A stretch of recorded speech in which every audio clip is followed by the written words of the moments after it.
ലോക്സഭാ തെരഞ്ഞെടുപ്പിൽ തങ്ങളുടെ സമ്മതിദാനാവകാശം വിനിയോഗിച്ച് ചലച്ചിത്ര താരങ്ങളും നേതാക്കളും എല്ലായിടത്തും പരിഗണനയും മുൻഗണനയും കിട്ടുന്ന താരങ്ങളും നേതാക്കളും ക്യൂവിൽ നിന്ന് വോട്ട് ചെയ്യുന്നത് ജനാധിപത്യത്തിന്റെ ശക്തി വെളിവാക്കുന്ന ചിത്രങ്ങളായി. വോട്ടിംഗ് യന്ത്രം കേടായതിനെ തുടർന്ന് 1 മണിക്കൂർ ക്യൂവിൽ കാത്തുനിന്നാണ് മോഹൻലാൽ വോട്ട് രേഖപ്പെടുത്തിയത്. തിരുവനന്തപുരത്തെ വീടിന് സമീപത്തുള്ള മുടവൻമുകളിൽ താൻ പഠിച്ച സ്കൂളിലാണ് മോഹൻലാൽ വോട്ട് ചെയ്യാനെത്തിയത്. സസ്പെൻസ് പൊളിച്ച സൂപ്പർ താരം മോഹൻലാൽ വോട്ട് ചെയ്യാനെത്തിയത് ബൂത്തിലുള്ളവർക്ക് ആവേശമായി. എറണാകുളത്ത് നിന്ന് രാവിലെയാണ് തന്റെ മണ്ഡലമായ തിരുവനന്തപുരത്തെ പൂപ്പുരയിൽ മുടവൻമുകളിലെ സമ്മതിദാനാവകാശം രേഖപ്പെടുത്താനായി ലാൽ എത്തിയത്. സുഹൃത്തായ സനൽകുമാറും ലാലിനൊപ്പം ഉണ്ടായിരുന്നു. ആദ്യ വോട്ട് ചെയ്യാനായി നേരെ ബൂത്തിലേക്ക് കയറിയ ലാൽ വലിയ തിരക്കിനെ തുടർന്ന് ക്യൂവിൽ നിൽക്കാൻ തീരുമാനിക്കുകയായിരുന്നു. 1 മണിക്കൂറിലധികം വരിയിൽ നിന്ന് തന്റെ ഊഴമെത്തിയതിനു ശേഷമാണ് വോട്ട് ചെയ്ത് ലാൽ മടങ്ങിയത്.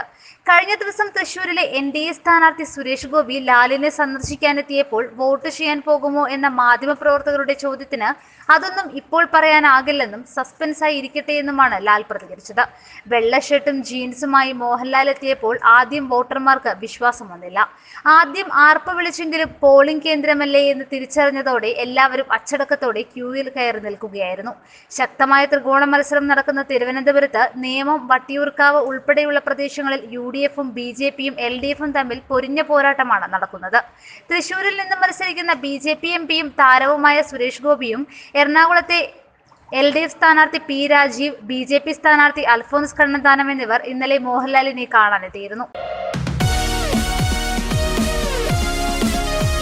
വാർത്തകൾ ഉടനടി അറിയാൻ top news Kerala YouTube channel subscribe ചെയ്ത് ബെൽ ഐക്കൺ അമർത്തി ലൈക്ക് ചെയ്ത് ഷെയർ ചെയ്യുക.